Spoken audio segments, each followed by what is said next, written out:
Pues yo agradezco la invitación que me hicieron a compartir este rato con vosotros. Es una cosa un poco peculiar que sea un canonista el que hable de estos temas, pero es que están en el derecho canónico. Es la primera vez, se lo habrá dicho Chema, que en la legislación aparece un apartado dedicado exclusivamente al derecho misional. En el Código del 17 no estaba, pero ahora sí lo hay. Y bueno, no deja de ser no solo una novedad, sino un punto de inflexión en la comprensión de que el derecho misional no es un derecho para unos pocos o extraños, sino que forma parte de la responsabilidad de todos en la Iglesia. Por eso está en el Código de Derecho Canónico con su lugar propio. En concreto están los cánones del canon 781 al 792. Los he apuntado aquí porque ya casi ni me acordaba de qué cánones eran. Bien, la primera cosa que me gustaría definir, lo pongo ahí en el esquema que les he dado, es qué entiende el derecho canónico por derecho misional o por concepto de misión, más en concreto. Porque el concepto de misión, como saben, tiene por lo menos dos acepciones.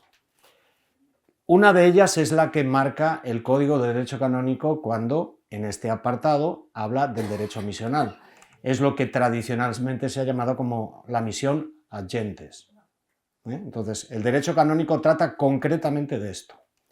Pero es evidente que esta concepción, que tiene que ver mucho con la implantación de la fe cristiana en lugares donde no ha sido todavía anunciado Jesucristo, como dice el decreto ad gentes del Concilio Vaticano II, y que conlleva dos elementos: uno, el envío de misioneros; dos, la predicación del Evangelio. Bien, esto es lo que es el concepto misión en el Código de Derecho Canónico. Pero he dicho que hay otra forma de entender el concepto de misión, que la vamos a ver enseguida, que no tiene que ver con la implantación del Evangelio en lugares donde no ha sido anunciado Jesucristo, sino que tiene que ver con una reevangelización. De eso también vamos a ver un poquito.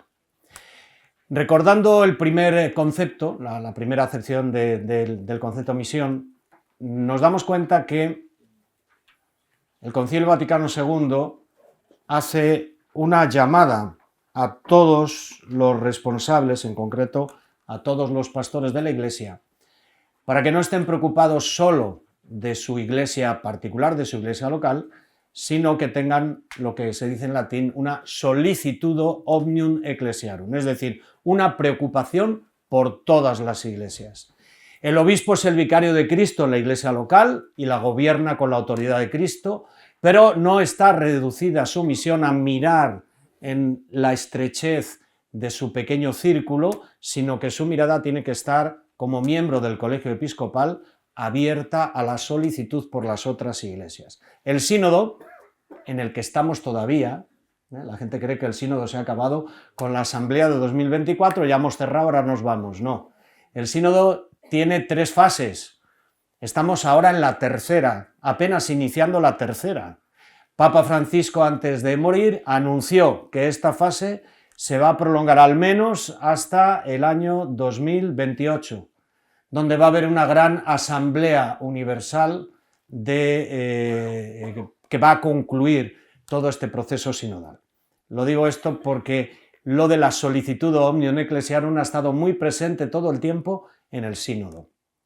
Ya el obispo no puede caminar solo, tiene que caminar con otros obispos.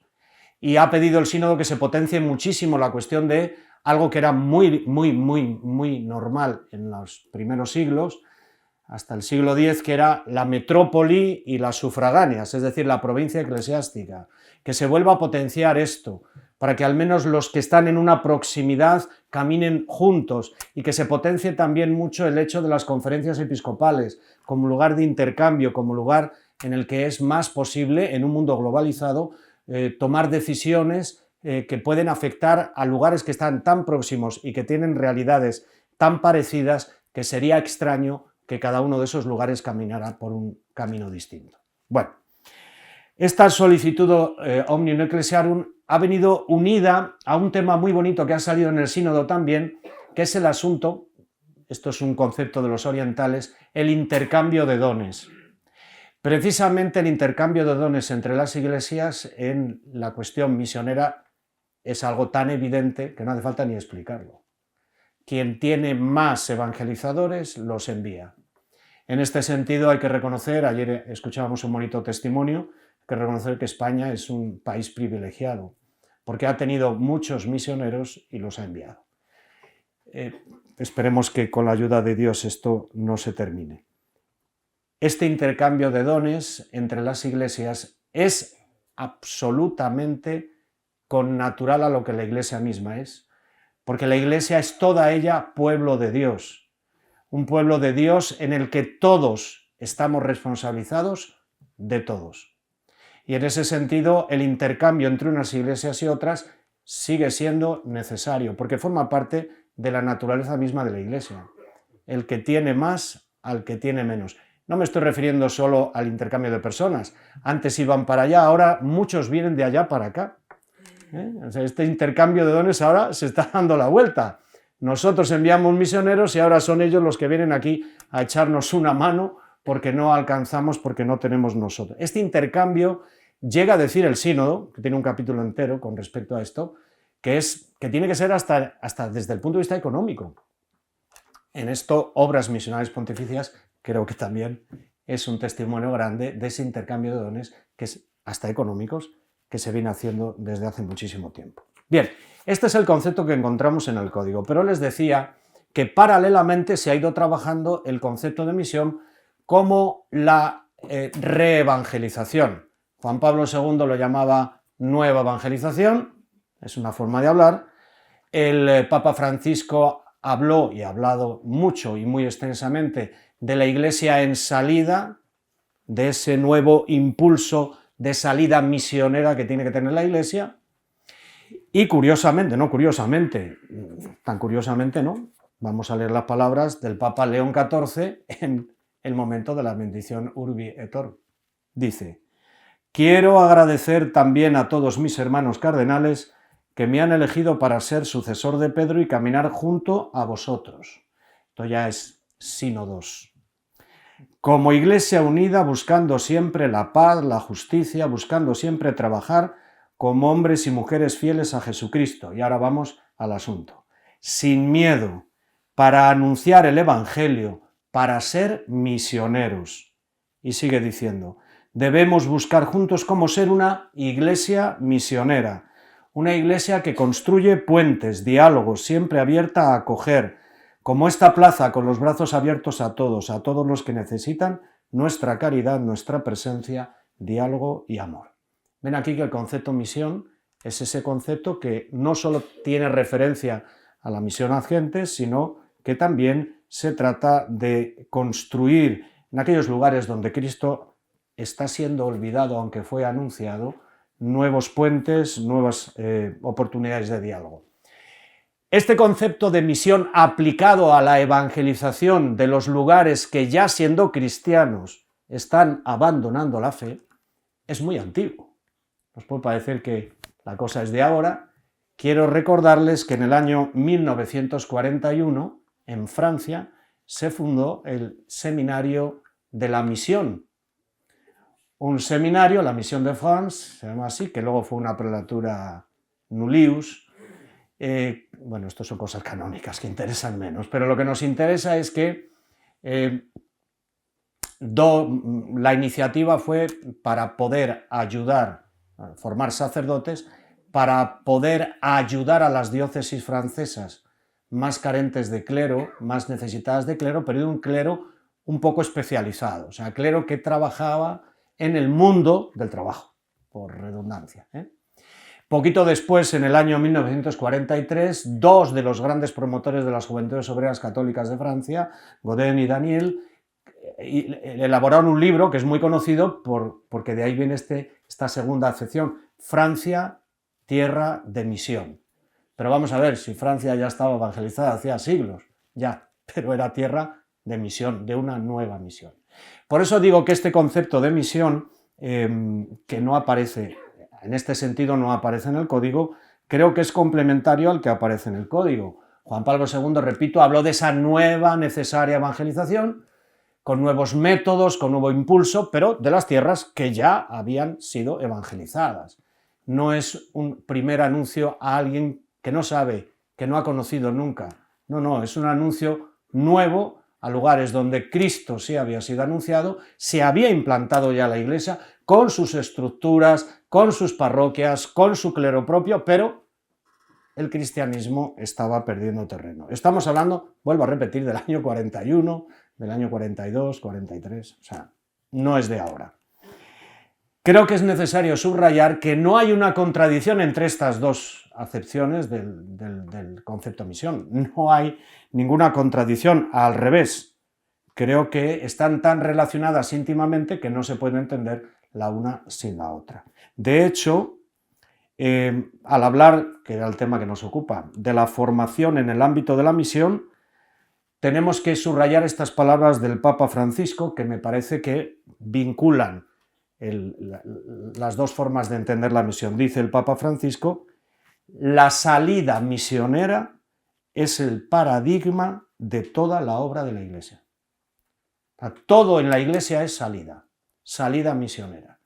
Hay misión a gentes, tiene que seguirla habiendo porque en muchos lugares todavía no se ha implantado la Iglesia, todavía hay mucho terreno en la misión a gentes, pero también es necesario que ese paradigma de la salida llegue a la pastoral normal de todas las iglesias, donde ya sí que se implantó en algún momento la Iglesia. En un mundo que está atravesando grandes transformaciones culturales y sociales, términos como secularización, globalización, todo esto que estamos tan acostumbrados ya, bueno, paradójicamente va creciendo la indiferencia religiosa, espiritual, y los ministros, los sacerdotes, los religiosos, no podemos, nos decía el Papa, limitarnos a conservar. Conservar es morir. El agua estancada se pudre. El agua tiene que correr. Este agua que da vida es un agua que corre, no es un agua estancada. La Iglesia entera, por tanto, está llamada a ser, decía Francisco, una Iglesia en salida. Y esto es lo que significa misión, en salida. Porque el fundamento teológico de la formación está precisamente en dos elementos. Uno primero, la configuración con Cristo, y uno segundo, entender la misión como la orientación misma de la Iglesia. La Iglesia está orientada a la misión. Lo primero, la configuración con Cristo. Bueno, ¿quién es Cristo? Dicen los primeros números de la Lumen Gentium que la Iglesia es reflejo del misterio trinitario. Y ese misterio trinitario es el envío que el Padre hace del Hijo. El Hijo es el enviado del Padre, missus, misión. El Hijo es el enviado del Padre. El Hijo y el Padre envían el Espíritu. El Hijo envía a la Iglesia que, asistida por el Espíritu, está llamada a anunciar la alegría del Evangelio. El misionero, el cristiano, que por naturaleza es misionero porque es enviado, está llamado a configurarse con Cristo.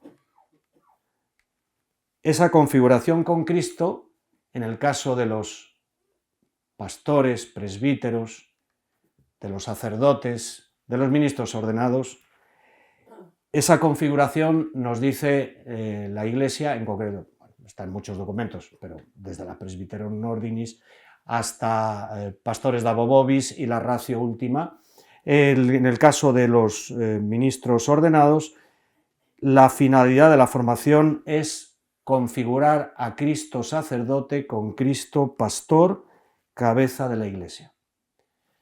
Esto es lo que nos dicen los documentos, aplicado al hecho de la configuración con Cristo de los pastores.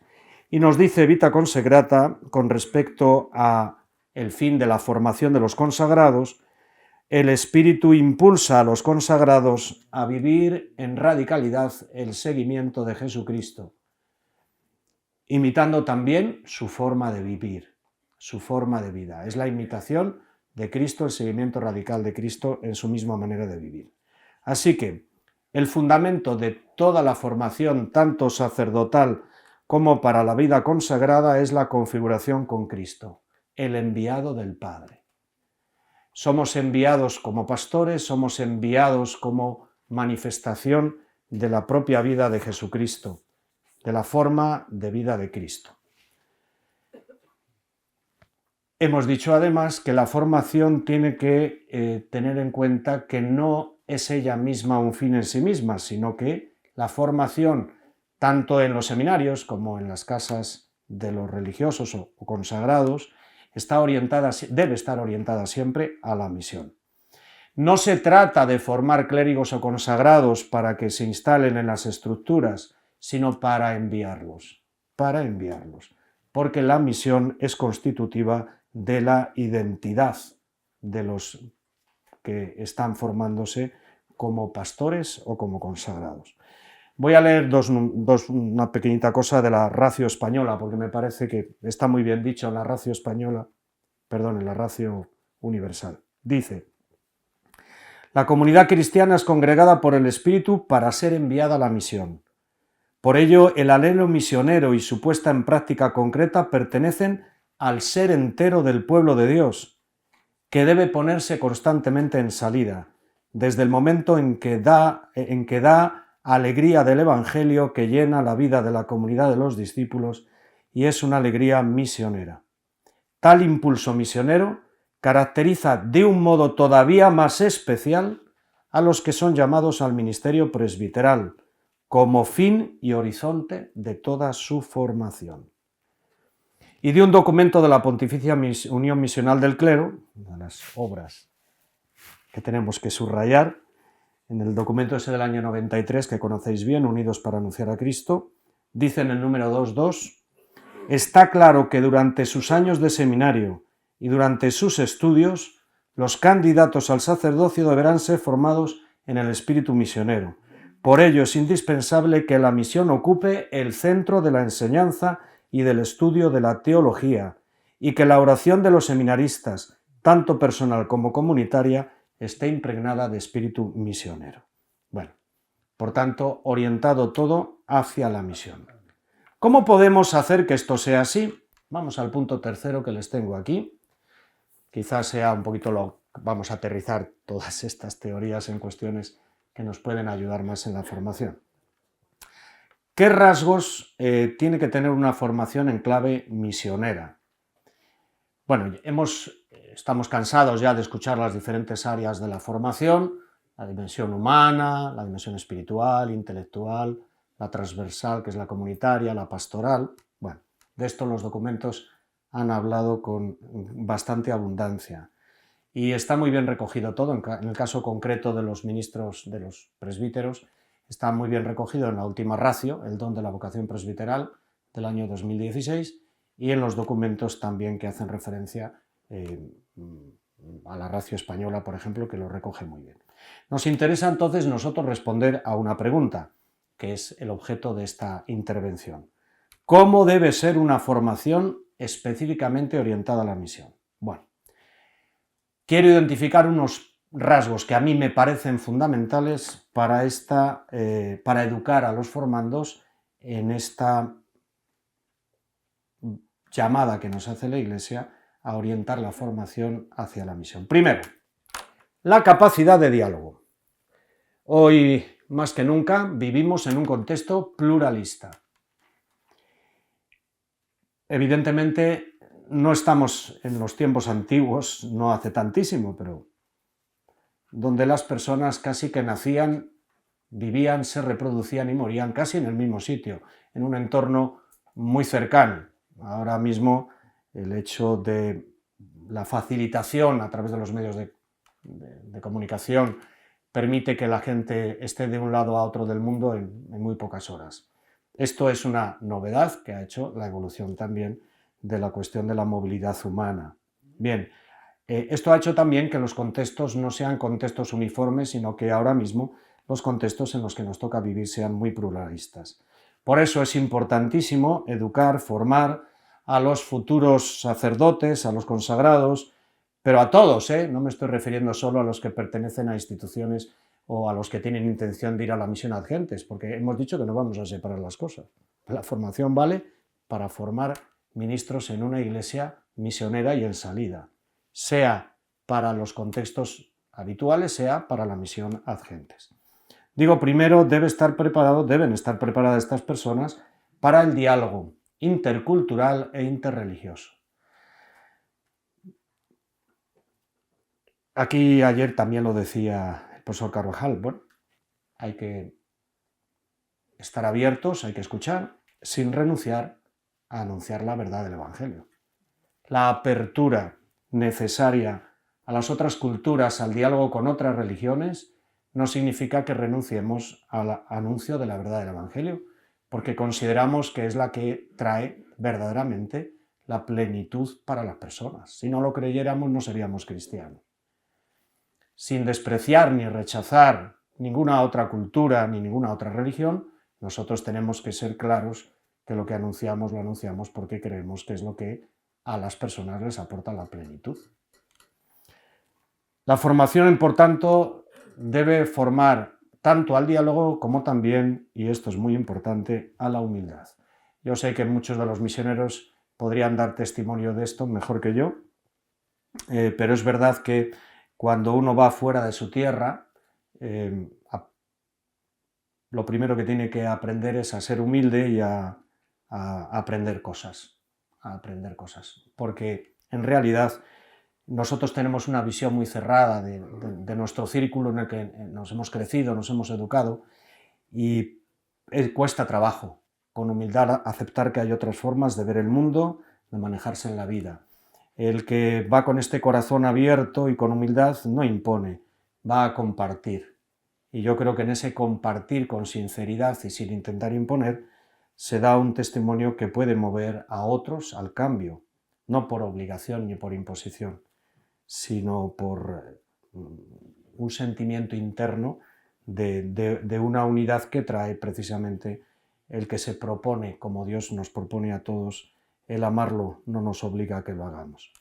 Los elementos para esta, yo creo que hay que educar mucho, que esto no lo hacemos habitualmente en el seminario, porque esto forma parte de la dimensión humana de la formación, se trabaja poco. Yo he estado de formador en seminario, cuando hago reflexiones en voz alta digo, pues esto tampoco lo hice yo cuando estaba de formador, o sea que no piensen que estoy diciendo, he estado de formador en seminario mayor, también he estado en formador con niños en seminario menor, los operarios nos dedicamos a eso, pero quiero decir que aunque lo haga en voz alta no quiere decir que esto que le estoy diciendo yo lo haya hecho yo, he caído en la cuenta a veces después. Lo primero, digo, es formar en esas habilidades de diálogo, de escucha activa y de resolución de conflictos. Este tema es importantísimo. Yo me he dado cuenta del más con todo el movimiento sinodal. El haber participado en el sínodo sobre la sinodalidad, este campo a mí se me ha abierto como un campo prioritario. De él depende gran parte de la eficacia en la acción pastoral. Gran parte, por no decir la mayor parte. El diálogo, la escucha, la humildad para escuchar y no hablar, el atender lo que dice el otro y no adelantarme a darle una respuesta de algo que no ha preguntado. Esto hay que trabajarlo, hay que trabajarlo. Esto es de la dimensión humana, esto vale para cualquier ser humano que quiera establecer negociaciones de paz, vamos a llamarlo así. Es decir, que quiera llevar una vida en armonía con otros. Entonces, el Papa Francisco insistió mucho y estas condiciones que aparecen en el documento final sobre la sinodalidad, la escucha atenta, paciente, el compartir, el discernir juntos, que eso es solucionar juntos los conflictos. Ver que nos une, que siempre es más que lo que nos separa, intentar trabajar y hacer puentes en lo que nos une. Esto no nace uno con ello, es que no se nace con ello. Hay que trabajarlo. En la formación hay que trabajar mucho este punto. Me temo muy mucho que en algunas ocasiones pues esta escucha activa, este deseo de aprender del otro con humildad no nos caracteriza mucho, en concreto, yo lo digo por mí, a los ministros ordenados. Y el movimiento que el Papa Francisco inició con todo esto de la sinodalidad es una llamada de atención a la Iglesia en diálogo, en escucha, en valoración, en discernimiento y en toma conjunta de decisiones. Esa es la Iglesia en la que tenemos que caminar. Capacidad para el diálogo, digo que es una cuestión meramente humana. Segundo, es un tema de tanta trascendencia, salió en el sínodo, que el Papa Francisco ha creado un grupo de estudio para profundizarlo. Uno de los grupos, de los 10 grupos de estudio que creó el Papa Francisco, es este. Esperemos que siga. Los grupos de estudio tenían como finalidad, bueno, como finalidad no, como fin de sus trabajos el mes de junio, que está a la vuelta de la esquina. Creo que con todos estos avatares de por medio, que hemos tenido que enterrar a un querido Santo Padre y hemos tenido que recibir a otro también ya muy querido, pues esto va a hacer que los tiempos no se cumplan, seguramente. De hecho, nosotros, la Comisión Canonística, teníamos preparada ya la reforma de algunos cánones, como nos habían pedido, y el Papa murió el lunes y nosotros se los íbamos a presentar al martes siguiente. Así que no nos dio tiempo. Pero bueno, eso no quiere decir nada. Entendemos que el Papa León está en la intención, ya lo ha dicho él, de continuar con lo que se estaba haciendo hasta ese momento. Lo que interesa subrayar aquí es que el tema de los pobres es un tema central en la vida de la Iglesia y el sínodo ha destacado una cosa que a veces no caemos en la cuenta. Los pobres no son objeto solo de la acción de la Iglesia. Son sujetos activos de la acción de la Iglesia. A veces vemos al pobre como el objeto al que hay que echarle una mano, hacia el que hay que ir, ayudar, nosotros ayudar, que somos muy ayudantes. Pero no nos damos cuenta que es que el pobre es sujeto también evangelizador y que tiene que estar presente en las estructuras evangelizadoras. No como el que hay que echarle una mano, es que su presencia nos ayuda, nos hace comprender qué es la Iglesia. Bueno, este grupo está estudiando el tema, veremos qué conclusiones saca, veremos cuando se terminen sus trabajos, porque los pobres son un verdadero lugar teológico, de manifestación de Dios que, siendo rico, se hizo pobre por nosotros. El Evangelio nos impulsa a estar cerca de los pobres y de los que sufren. No hay forma de formar un corazón misionero si no hay contacto con la pobreza real. Los seminaristas, voy a hablar desde el punto de vista de los seminaristas y del mío. Tengo un amigo laico que siempre me reclama que nosotros hemos vivido toda la vida privilegiadamente. Y tiene toda la razón. Desde que entramos en el seminario no nos hemos tenido que preocupar de nada. Pero de nada. Y luego de curas tampoco. Digo, me refiero de nada de lo que le preocupa a la gente. De ganar dinero para mantener a su familia, de tener que comprar un piso que no hay quien lo compre, de tener que fichar. Bueno, yo sí ficho, que en la universidad sí fichamos. Pues nosotros en ese punto somos asalariados. Pero bueno, eso es una broma. Somos unos súper privilegiados y puede que nos pasemos la vida viendo a los pobres como objeto de una acción, como hay catequesis o como hay liturgia, hay pobres. Porque nosotros realmente no lo somos. Vivimos sencillamente, sí, pero no somos pobres. Y a los religiosos les pasa exactamente lo mismo. Les pasa exactamente lo mismo. Esto no quiere decir, oye, tenemos suerte, bendito sea Dios, pero eso quiere decir que tenemos que hacer un esfuerzo por formar en el contacto real con la pobreza real, con las heridas de las personas. En los seminarios y en las casas de formación hay que establecer muy bien cómo se haga esta pastoral para que haya realmente esta experiencia. Cuidado, no vayamos a hacer, yo me acuerdo cuando los operarios, hace unos cuantísimos años, ya antes de que entrara yo con los operarios en Salamanca, ellos vivían en unos pisos, que era lo que se llevaba entonces. Ahora ya no se vivía en había pisos con la gente y tal, ¿no?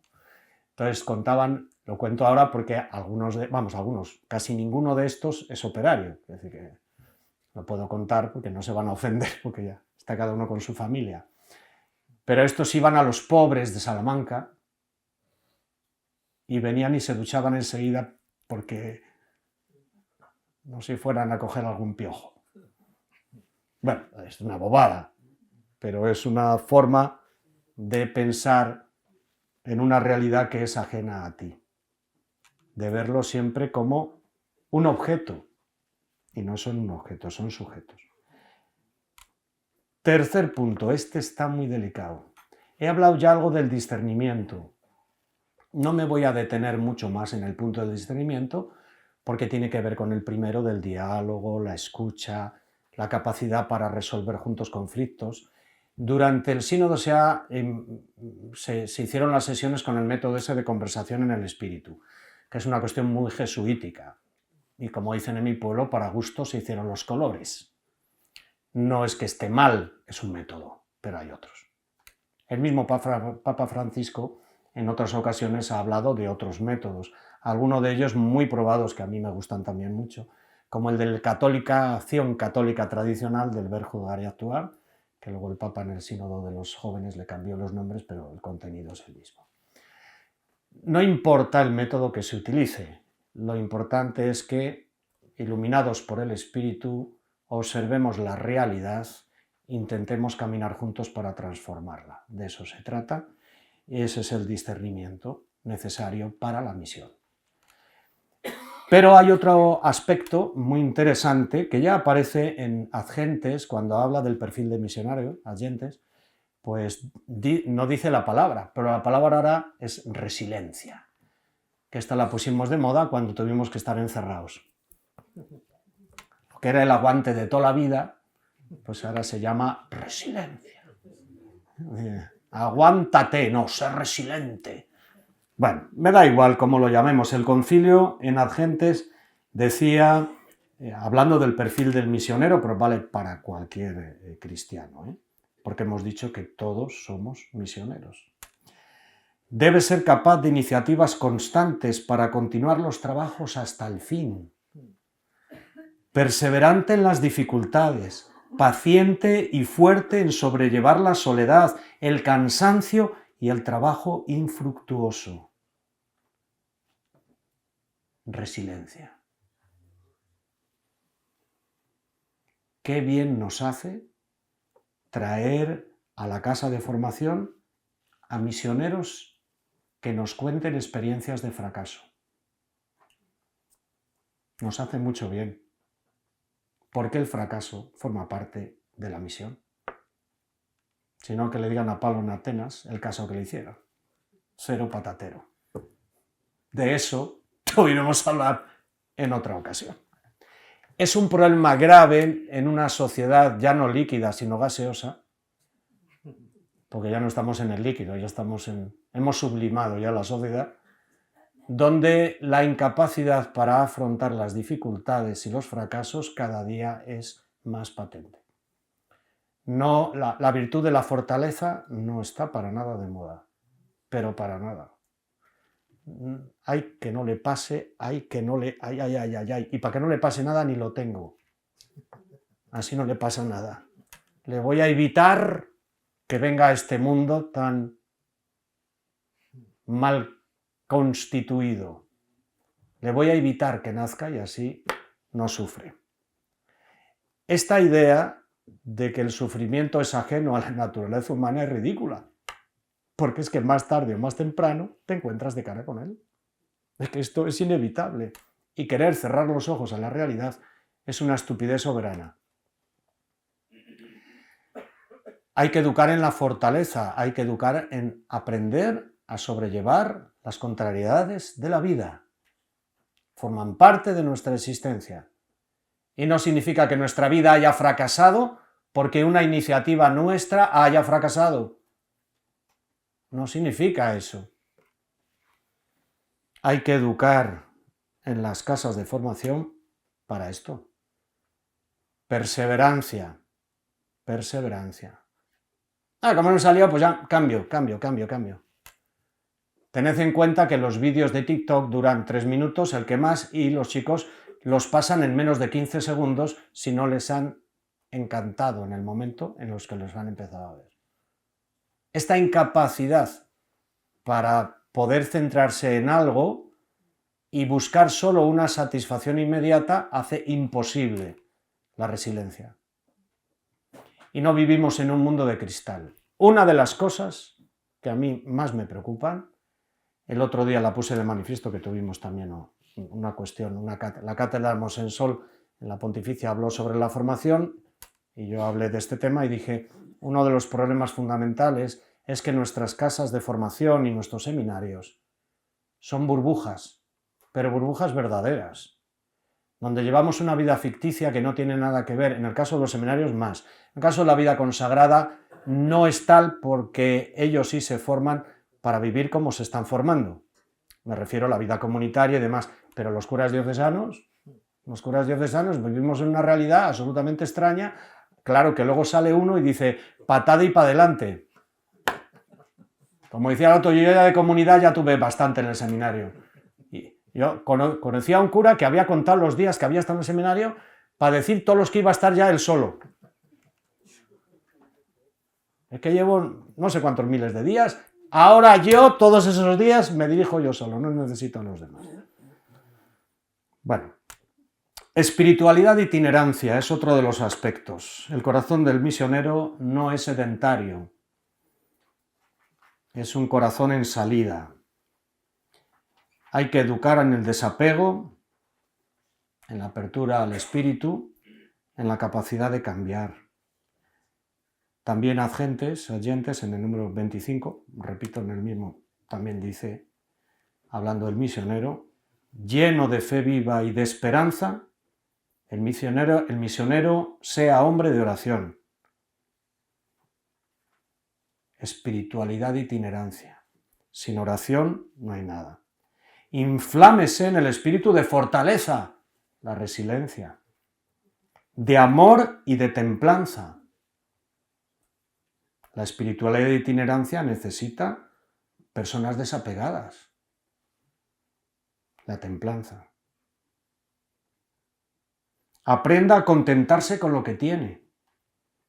La austeridad. Lleve en sí mismo con espíritu de sacrificio la muerte de Jesús, para que la vida de Jesús sobre en aquellos a los que es enviado. Llevado del celo por las almas, gástelo todo y sacrifíquese a sí mismo por ellas, de forma que crezca en el amor de Dios y del prójimo con el cumplimiento diario de su ministerio. Espiritualidad de itinerancia, desapegada, abierta al espíritu, con deseos y capacidad para cambiar. Un elemento también, y este es el último de este grupo, preparación para el trabajo manual y la autosostenibilidad. Esto también otro problema. Pero si ahora los muchachos son prácticamente inútiles para todo. Y digo muchachos y digo muchachas, digo las dos cosas. Es que luego uno va de cura a los sitios, no sabe hacer nada. Pero nada de nada. Y claro, nosotros tampoco tenemos un sueldo para tener criados, aunque algunos los tienen. No es la forma propia del presbítero el vivir con gente que le atienda. Para un misionero es evidente que el trabajo manual y la sostenibilidad son, para un misionero de oyentes me refiero, son cosas que vienen de sí, ¿no? Muchas veces incluso no es solamente para que la persona pueda gobernarse en la vida adecuadamente, que no es poco, sino también porque va a ser un instrumento muy importante para sostener la misión. Por ejemplo, saber cocinar. Una cosa muy sencilla. Yo sé que en algún seminario les dan clases de cocina. Otra cosa es que aprendan. Yo tengo que decir que yo cocino bien, ¿eh? Bueno, yo sé hasta coser a máquina, no os digo más. En el seminario hice yo las cortinas ahí en mi casa. Se reía todo el mundo y digo, pero vamos a ver, si esto es la máquina de coser, de alguna manera funcionará. Llamé a mi madre y digo, mamá, ¿esto cómo se enhebra? Me dio las instrucciones y bueno, la primera línea salió mal, pero a partir de la segunda más rectas que una vela. si el que no quiere no lo hace.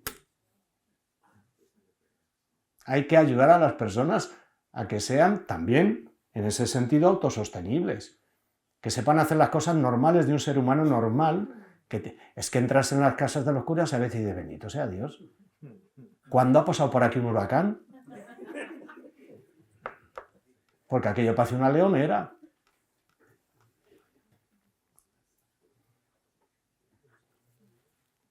Ya digo que, ya no voy a decir que sepan albañilería, fontanería, pintura, que yo también lo hago. Yo mi tiempo de vacaciones lo dedico a eso porque me gusta mucho, y yo tengo una casa vieja en el pueblo de mi madre, y cuando voy me dedico a hacer estos trabajos. Hay que ponerse y ya está. Y si no se sabe, se pregunta. En el seminario, en las casas de formación, esta preparación para el trabajo manual y la autosostenibilidad me parece que es muy importante para la vida de cualquier persona normal, para cuidado de la salud, el uso de las tecnologías de forma apropiada. Yo creo que una de las claves del testimonio que debemos dar al mundo es un testimonio de sencillez de vida y de autonomía personal, no de dependencia de otros y de vivir como si fuéramos ricos. Bueno, será un añadido. Propuestas concretas para renovar la formación. ¿Qué podemos hacer para renovar la formación? Primero, pues hay que revisar los planes formativos. La ratio la ha pedido el sínodo que se revise. La ratio, que es del 2016, que no tiene nada, ya nació con defectos. A tenor de lo que dice el sínodo, bueno, yo la verdad es que se los vi antes de que lo dijera el sínodo, porque me dedico a eso, y se defendió en mi facultad una tesis que hizo un cura de Jerez de la Frontera sobre el tema de la nueva ratio y qué problemas tenía y qué dificultades. Bueno, pues los planes formativos hay que reestructurarles para que se entienda ante todo la vocación como una llamada a seguir a Jesús en clave misionera. Me resulta curioso, yo lo he mirado no sé los planes de estudio de muchos lugares, sé los de Salamanca, a cuya facultad están vinculados muchos seminarios españoles. Por tanto, tienen un plan de estudios semejante al de la facultad. Lo digo públicamente porque en el plan de estudios de la facultad la misionología no existe. No existe. De hecho, el plan lo han reformado hace un par de años y no lo han incluido como materia. Como materia no lo han incluido. Supongo que en algún sitio estará. Me imagino que en eclesiología puede que esté. I don't know. Sí que vi que en eclesiología, en Salamanca sí que había un tema muy relacionado con la misionología, que es también necesario, que es el ecumenismo. El ecumenismo. El diálogo también interreligioso, pero otros temas, por ejemplo, el tema de la ecología integral, que Francisco ha hecho tanta insistencia en él, que no es la ecología solamente del medio ambiente, que es importante, pero no es la única. Temas de antropología cultural, más contemporáneos. Por ejemplo, hablar de asuntos tan importantes como el transhumanismo, que ahora mismo es el que está debajo de la concepción de un ser humano que es más máquina que ser humano. Entonces, toda la inteligencia artificial, todo este asunto, bueno, pues esto hay que incorporarlo a la formación porque forma parte de la necesidad de la misión en el momento presente. Pero sobre todo, creo que es muy importante promover experiencias formativas que sean interculturales. El otro día lo reclamaban. ¿Cuántos de nuestros seminaristas hacen estancias en seminarios de otros lugares del mundo? Yo en mi casa, metido aquí, viendo...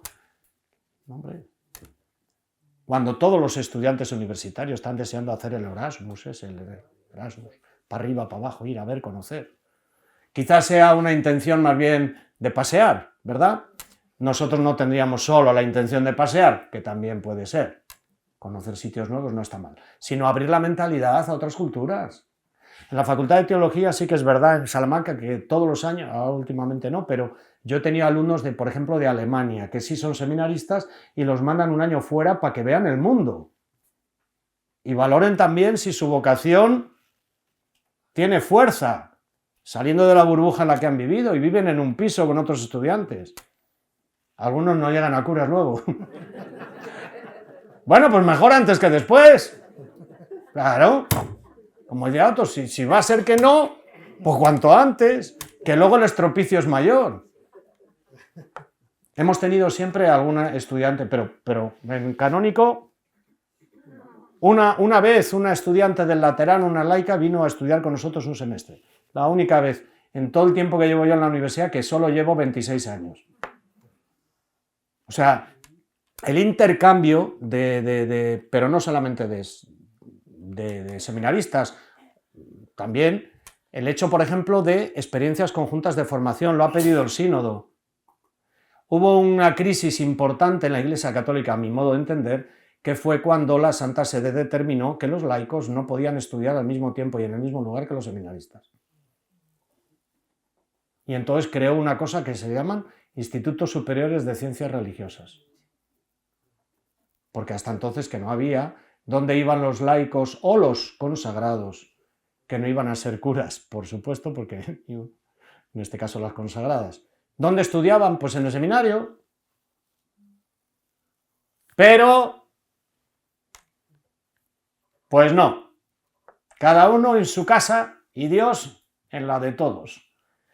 Se crean estas estructuras que lo que hicieron fue multiplicar las obligaciones docentes de los profesores, porque los profesores son lo que son, y tenían que dar antes en el seminario para todos, ahora en el seminario para unos y en el instituto luego por la tarde para otros.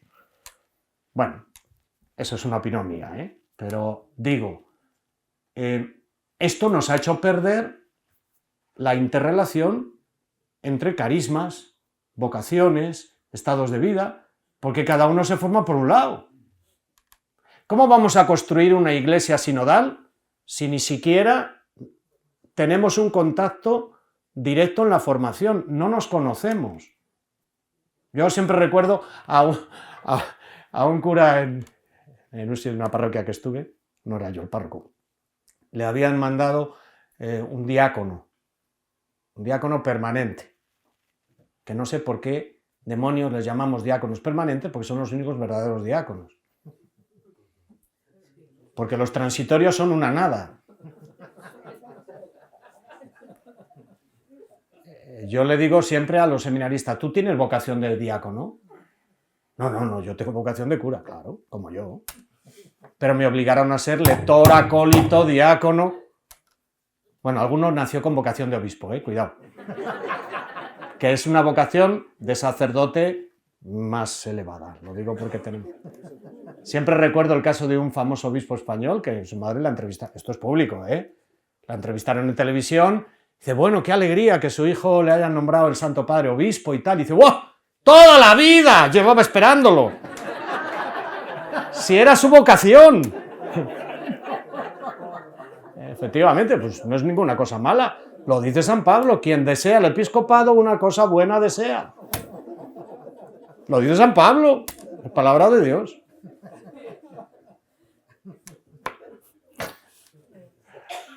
Bueno, yo no sé por qué he dicho esta tontada, porque ahora me he despistado. Sí, suele pasar, que digo bobadas y...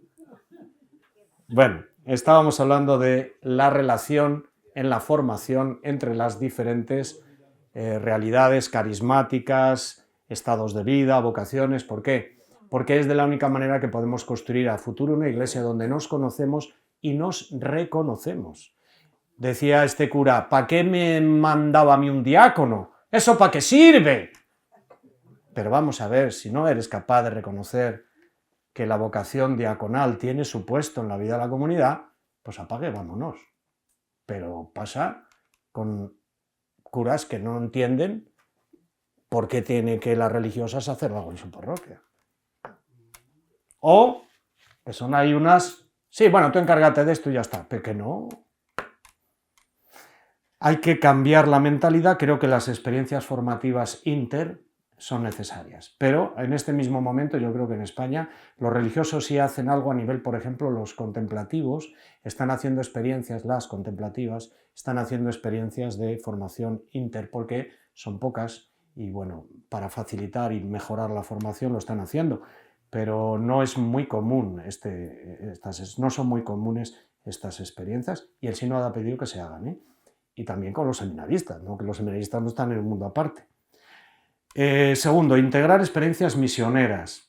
Bueno, se me ha olvidado, para la formación, en el mismo documento que os citaba antes, de la Pontificia Unión Misional del Clero, en el punto 4.3 dice algo que es una cosa muy fácil de implementar y que yo, por ejemplo, no la he visto en algún sitio, no la he visto. Dice, se recomienda que en toda casa de formación se encuentren una documentación y una biblioteca de carácter misionero, con buenas revistas misioneras y publicaciones nacionales e internacionales de las obras misionales pontificias. Es decir, que haya una sección referida a la misión al gente se está refiriendo, ¿no? Me parece muy bien.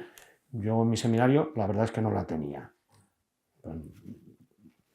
Las casas de formación. Segundo, integrar experiencias misioneras reales durante la formación. Voluntariados, estancias temporales, servicio en periferias, inserción intercultural. Bueno, yo creo que esto es súper necesario. Para una iglesia en salida, pues ya desde la formación tenemos que salir.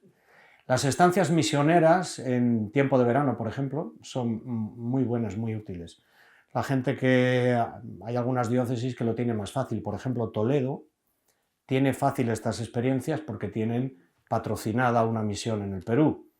Entonces les resulta, Bilbao toda la vida creo que tienen la misión, sí. Entonces en Benín creo que es, ¿verdad?